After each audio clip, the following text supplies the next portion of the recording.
Bismillahirrahmanirrahim.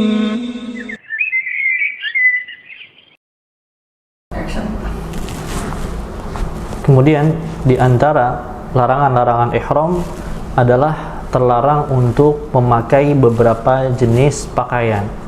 Ya, Al-Imam Ibnu Munzir yang menukil ijma' secara global tentang hal ini. Ajma'u ala anna al-muhrima mamnu'un min al-jima'i wat-tibi wa ba'dil libasi. Ya, para ulama ijma' bahwa ketika ihram itu terlarang dari sebagian jenis pakaian. Namun ada perinciannya antara laki-laki dan wanita.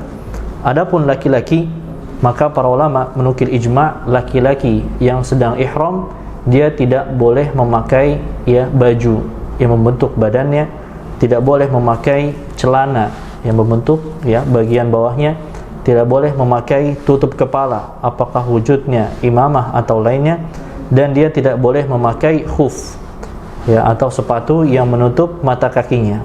Yang para ulama menukil ijma' tentang hal ini, yang ini didasarkan kepada sabda Nabi SAW ketika ditanya, "Ya Rasulullah, ketika ihram saya pakai apa?" Yang justru Nabi SAW menjawabnya dengan pakaian yang terlarang. La yalbasul qumusa, jangan kau pakai baju yang membentuk badan. Walas sarawilat, jangan pula memakai celana yang membentuk bagian bawah. Walal amaim, dan jangan memakai imamah atau sorban. Walal baranis, burnus itu sejenis penutup kepala yang bersambung dengan baju. Walal khifaf, dan juga jangan memakai khuf yang menutup mata kaki. Illa ahadun la yajidu na'lain falyaqta' asfala minal ka'bain, kecuali bagi orang yang tidak memiliki sendal, maka dia hendaknya memakai khuf namun dipotong di bagian bawah mata kakinya sehingga mata kakinya terlihat. Maka ini jenis-jenis yang terlarang bagi laki-laki. Dan di sini ada beberapa kategori baju atau al-qumus dan juga sarawilat. Al-Imam An-Nawawi menjelaskan bahwa itu menunjukkan terlarangnya pakaian yang membentuk tubuh seorang laki-laki, apakah itu pakaian atas atau pakaian bawah, maka ini tidak diperbolehkan. Seperti baju, gamis, seperti celana, termasuk celana dalam, kaos dalam, maka itu yang membentuk tubuh seorang laki-laki tidak diperbolehkan. Ini maksudnya, yang dimaksud dengan makhit, pakaian berjahit, maksudnya adalah yang membentuk badan. Sehingga jika sesuatu bahan dia ada jahitannya tapi tidak membentuk badan, seperti ikat pinggang atau jahitan yang ada di sendal, maka itu tidaklah mengapa. Dan juga seorang laki-laki tidak boleh memakai penutup kepala. Bahkan ada ijma' khusus tentang hal itu. Ajma'u ala anna al-muhrima minar rijal la yajuzu satur ra's. Para ulama ijma' bahwa laki-laki itu tidak boleh untuk menutup kepalanya, dan tidak boleh memakai khuf yang menutup mata kakinya. Namun ada dua riwayat terkait khuf. Ada yang riwayat dengan penyebutan memotong bagian khufnya sehingga mata kakinya terbuka. Wal yaqta' asfala minal ka'bain. Ada juga riwayat dari hadis Abdullah bin Abbas yang tidak menyebutkan memotong khufnya. Maka para ulama berbeda pendapat tentang hal ini. Menurut Imam Syafi'i bahwa khuf itu harus dipotong di bawah mata kaki. Adapun Imam Ahmad, beliau berpendapat bahwa khuf itu tidak perlu dipotong, karena hadis Abdullah bin Abbas, kata beliau, itu lebih terakhir disabdakan oleh Nabi SAW, maka berlaku padanya nasikh mansukh. Namun wallahu alam, yang lebih tepat kedua hadis tersebut digabungkan. Khuf atau sepatu atau kaos kaki, segala macam yang menutupi kaki, maka harus dipotong di bawah mata kaki. Ini tentang larangan pakaian bagi laki-laki. Adapun bagi wanita, maka terlarang baginya untuk memakai niqab atau cadar, dan juga untuk memakai sarung tangan. Tidak diperbolehkan bagi wanita untuk memakai dua hal tersebut, cadar yang menutupi wajahnya dan juga sarung tangan. Ya, sebagaimana dalam hadis Nabi sallallahu alaihi wasallam, wala tantaqibil al-mar'atul muhrimatu wala talbasil quffazain. Seorang wanita yang ihram tidak boleh ya memakai ya niqab atau cadar dan tidak boleh memakai sarung tangan. Hadis yang sahih diriwayatkan oleh Imam Al-Bukhari dan Muslim. Ya, namun ternyata masih ada khilaf lagi para ulama tentang pemakaian cadar. Ya, para ulama Hanafiyah membolehkannya, namun jumhur ulama melarangnya. Ya, dan tentu saja pendapat yang melarang itulah yang lebih kuat. Ya, karena hadisnya sahih akan hal tersebut. Adapun wanita yang dia sudah terbiasa memakai cadar atau bahkan yang mengikuti pendapat bahwa cadar itu wajib, maka ketika dia melewati laki-laki boleh baginya untuk menutupi wajahnya. Ya, dan ini diriwayatkan dari Aisyah radhiyallahu anha bahwa mereka para wanita ketika melewati laki-laki, sadalat ihdana jilbabaha min ra'siha, maka mereka mengulurkan jilbab dari arah kepalanya untuk menutupi wajahnya. Namun hadis ini ya ada rawi yang dhaif, Yazid bin Abi Ziyad, ya, namun dia memiliki syahid dari riwayat Imam Al-Hakim dalam Mustadraknya dari hadis Asma binti Abi Bakar, kunna nughatti wujuhana minar rijal. Ya, dahulu kami biasa menutupi wajah kami ketika ada laki-laki. Ya, dan Imam Al-Baihaqi beliau dalam Sunan Kubra membuat judul bab Babul muhrimati talbasu thawba min alwin fatastur wajhaha wa tujafi anhu. Ya, bab seorang wanita yang ihram maka dia memakai pakaian dari atau memakai kain dari arah atas kepalanya dan menutupi wajahnya, namun kainnya jauh dari wajahnya, tidak melekat pada wajahnya. Maka yang seperti ini diperbolehkan, ya, sebagaimana yang ditunjukkan oleh hadis Aisyah tersebut. Ya, dan juga dijelaskan oleh Taqiyuddin Al-Hisni bahwa wanita boleh menutup wajahnya dengan syarat kain tersebut tidak melekat pada wajahnya. Ya, diberi jarak dengan wajahnya, maka itu diperbolehkan. Ya, apakah itu ada hajat atau tanpa hajat, ya, terutama ketika khawatir fitnah laki-laki. Dan juga diantara larangan ihram tidak boleh untuk ya memotong, ya, mencabut tanaman di tanah haram. Ya, tidak diperbolehkan untuk memotong tanaman di tanah haram. Apakah itu wujudnya pohon besar atau wujudnya tanaman yang kecil, rerumputan dan sebagainya. Sebagaimana ditunjukkan dalam hadis Nabi SAW, la yukhbatu syaukuha wa la yu'dadu syajaruha. Tidak boleh dicabut rumputnya dan tidak boleh dipotong pohonnya. Ya.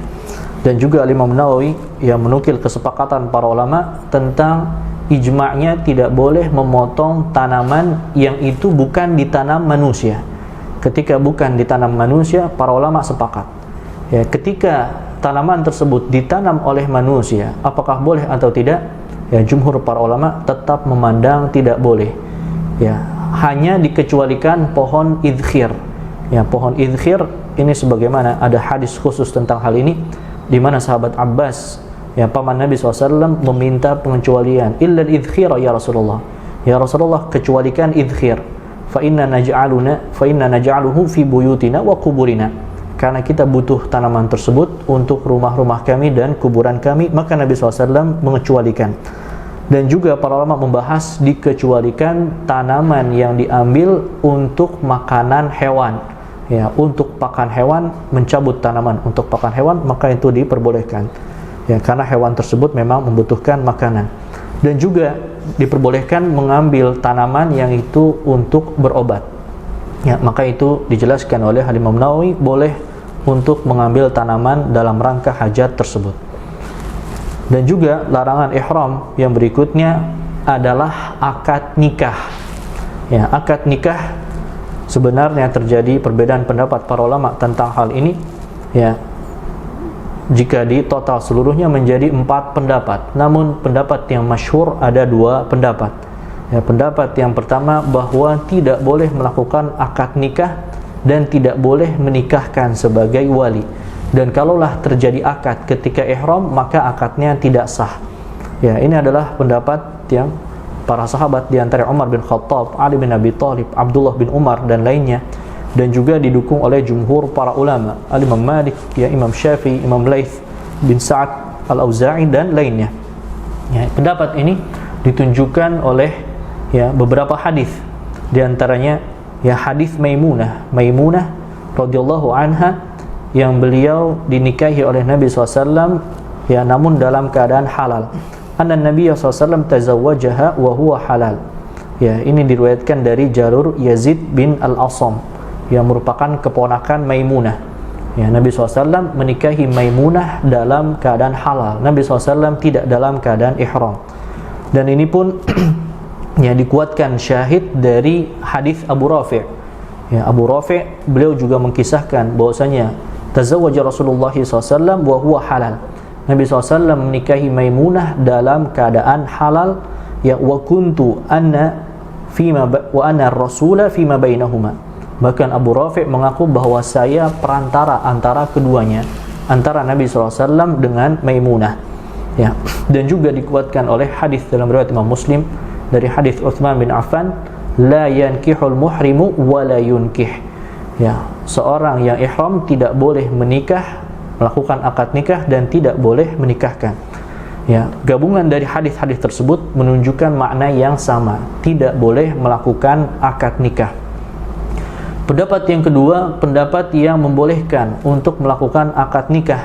Ya, ini adalah ya pendapat Imam Abu Hanifah, Sufyan Ats-Tsauri dan para ulama Kufah.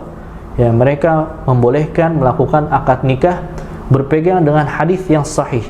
Hadis riwayat Bukhari dan Muslim dari Abdullah bin Abbas. Ya, tazawwaja Nabi SAW Maimunata wa huwa muhrimun. Nabi SAW menikahi Maimunah ketika dalam keadaan ihram. Wa bana biha wa huwa halal. Namun beliau bercampur dengan Maimunah ketika dalam keadaan halal, tidak dalam keadaan ihram. Ini adalah hadis yang sahih dalam riwayat Imam Bukhari maupun Muslim. Sehingga di sini ada dua hadis yang secara zahir kontradiksi. Ya, deretan hadis pertama, ya Nabi SAW menikahi Maimunah dalam keadaan halal, tidak dalam keadaan ihram.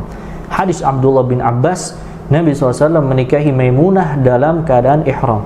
Ya, ini adalah ya dua hal yang kontradiksi, sehingga ini jadi pembicaraan panjang para ulama terkait kedua hal tersebut. Sebagian ulama berusaha menggabungkan dua hadis tersebut bahwa larangannya makruh saja. Ya, larangannya hanya makruh saja, namun sah ketika dilakukan akad nikah. Ya, pendapat yang keempat, sebagian ulama mengatakan bahwa akad nikah hanya boleh untuk Nabi saja, adapun umatnya tidak diperbolehkan. Ya, wallahu alam. Ya, saya lebih condong pendapat ulama yang mengatakan tidak diperbolehkan melakukan akad nikah. Ya, mengapa demikian? Hadis Abdullah bin Abbas memang sahih. Ya, namun para ulama membahas itu kemungkinan Abdullah bin Abbas salah dalam meriwayatkan. Kenapa? Karena Abdullah bin Abbas meriwayatkan dengan para sahabat yang lebih banyak, bahkan bertentangan dengan Maimunah sendiri yang melakukan akad, bertentangan dengan Abu Rafi' yang merupakan perantara antara ya akad nikah tersebut, ya wasithah ketika dalam proses khitbahnya. Dan juga bertentangan dengan hadis Utsman. Abdullah bin Abbas diselisihi sahabat yang lebih banyak. Ya, oleh karena itu Al-Imam Ibnu Qudamah membawakan bahwa ini diantara tarjih bisahibatil qissah.